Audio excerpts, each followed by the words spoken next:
Doctor Minati Behera chairperson women commission Odisha राज्य महिला आयोग मुख्य काम होची जो महिला माने किभली भाव में समाज गोटे सम्मान सहित जीवन अतिबाहित करें से आम सारा ओडिशा रे काम करिथाउ।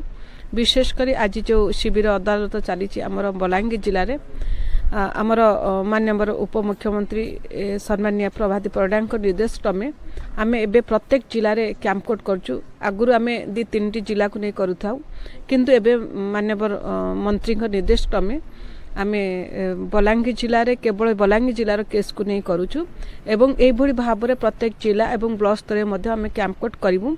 कमिशन को जो अभियोग गुड़िक आसूची आम तो कैंपकोट माध्यम समाधान करने सहित कमिशन अनेक केस प्रत्येक दिन आम 30-40 केस पोस्ट करूँ शुणाणी कर सल्व करूँ। किंतु मुख्य उद्देश्य होची समाज रे महिला माने गोटे सम्मान सहित जीवन निर्वाह करने को हेले तांकर अधिकार पाइबा को हेले प्रति क्षेत्र समस्त गोटे सजग पूर्ण मनोभाव रहा दरकार।